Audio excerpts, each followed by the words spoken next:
Good morning, students. Welcome to the class of chemistry. In our series of basic concepts of organic chemistry,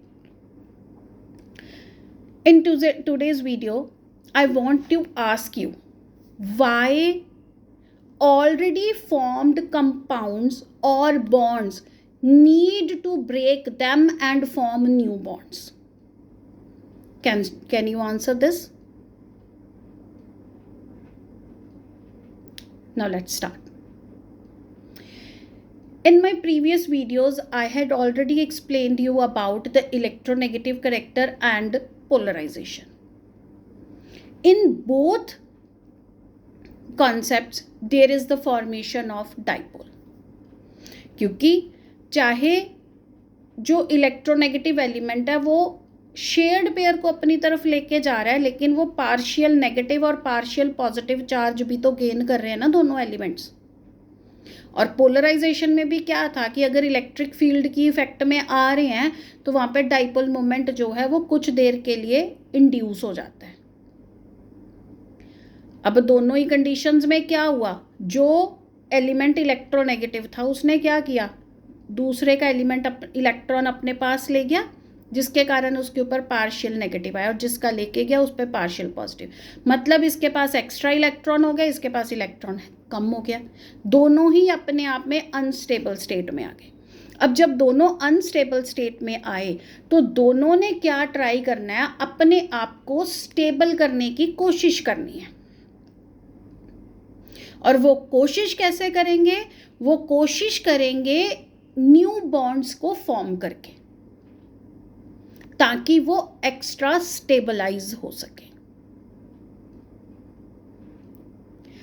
आपको मैंने दो चीजें बताई, अब तीसरी एक चीज और इसमें ऐड कर रही हूं कि जब भी हमारे बॉन्ड बनते हैं तो वहां पर इलेक्ट्रॉन पेयर दो तरह के आ जाते हैं।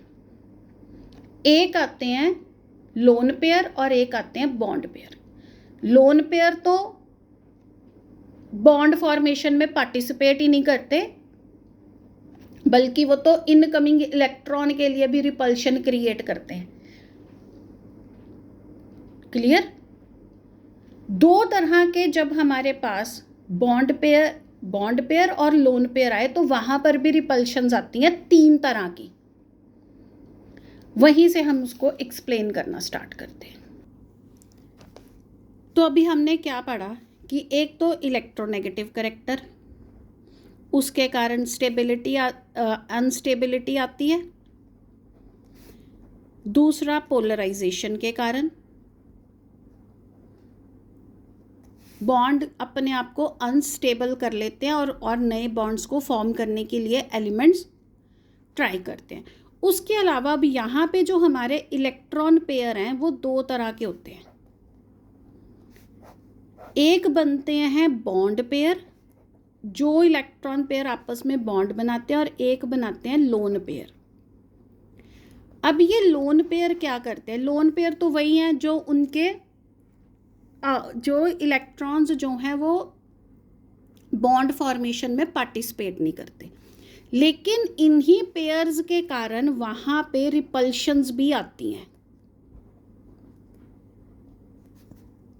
अब इन्हीं रिपल्शंस के कारण हमारे पास अब रिपल्शंस कौन कौन सी हुई, bond pair repulsions, lone pair repulsions, और bond pair lone pair repulsions. अब इनकी डिग्री कैसे होती है, सबसे ज़्यादा लोन पेयर रिपल्शंस होती हैं, उससे कम bond pair lone pair repulsions होती हैं, और सबसे कम बॉन्ड पेयर रिपल्शंस होती हैं। अब मैंने आपको तीन तरह की रिपल्शंस बताई,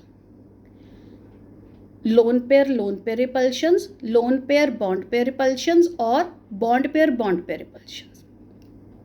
अब कंपाउंड्स करते क्या हैं, जब वो अपने पुराने बॉन्ड्स को ब्रेक करते हैं तो वहां पर ये वाले रिपल्शंस भी कहीं ना कहीं एग्जिस्ट कर रहे होते हैं।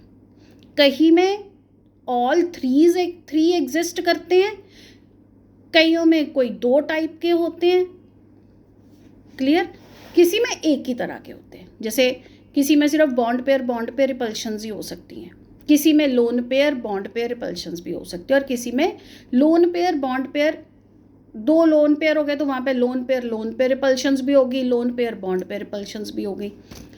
तो अब जो पहले बन गए मॉलिक्यूल्स वो अपने आप को अनस्टेबल जब महसूस करते हैं तो फिर वो अपने बॉन्ड्स को ब्रेक करते हैं। किसी भी नए, मान लो कि कोई नया कंपाउंड उनके पास आ गया तो वो कोशिश करते हैं कि उनको लेके अपने आप को स्टेबल कर सके।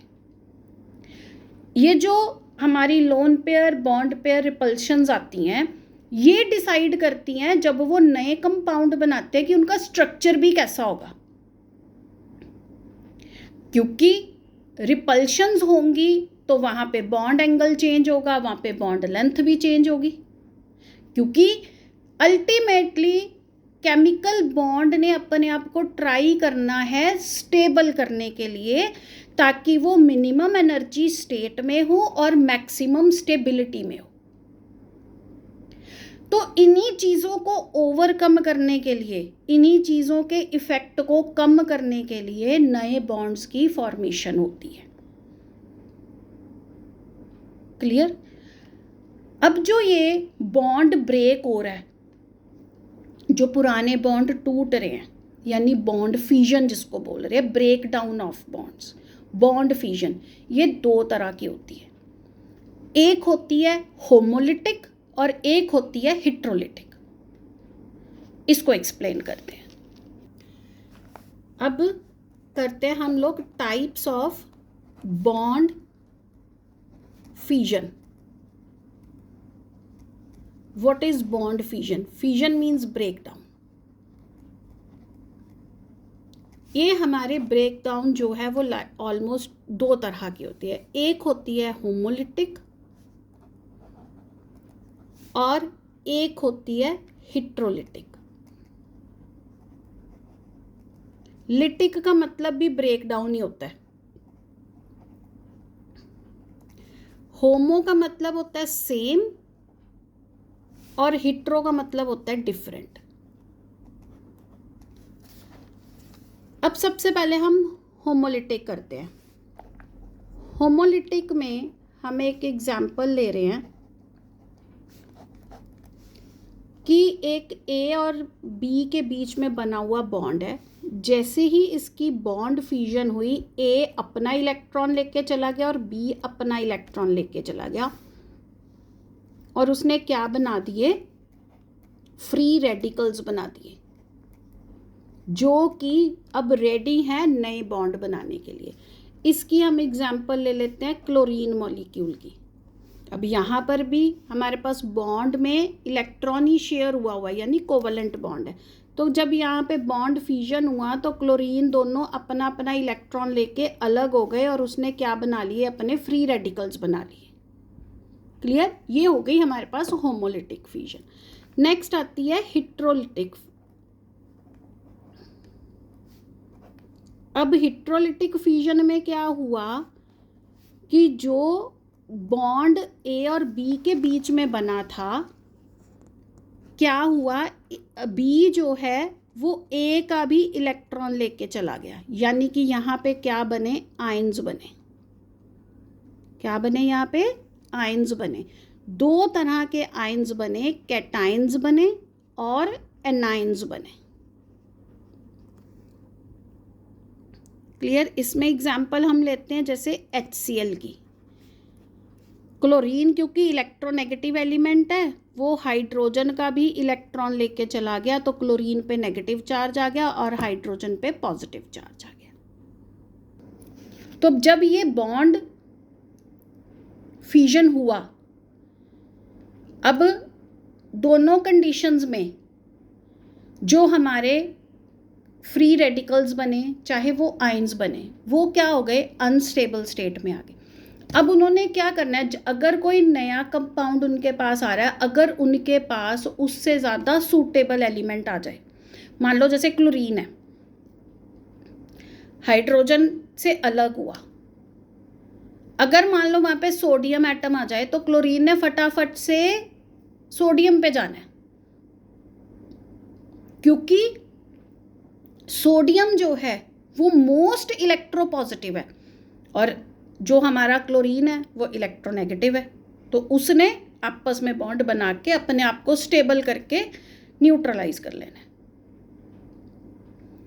यानी कि जो हम कहते हैं कि क्या ज़रूरत है कि अगर हमारे पास पुराने बॉन्ड्स पड़े हैं तो ऑर्गेनिक केमिस्ट्री में नए बॉन्ड्स बनाने की क्या ज़रूरत होती है, उसका रीज़न यही है कि जो एलिमेंट्स हैं वो जब आपस में हैं तो उनके जो ये हमने 3 फैक्टर्स पढ़े, इलेक्ट्रोनेगेटिविटी, पोलराइजेशन और bond pair lone pair repulsions या लोन पेयर रिपल्शंस, जो भी उनके अंदर रिपल्शंस हैं, इन तीनों को कम करने की कोशिश में ही ये नए बॉन्ड्स की फॉर्मेशन करते हैं और हमारे पास नए कंपाउंड्स बनते हैं। So now students, if you have any query related to organic chemistry, please do comment.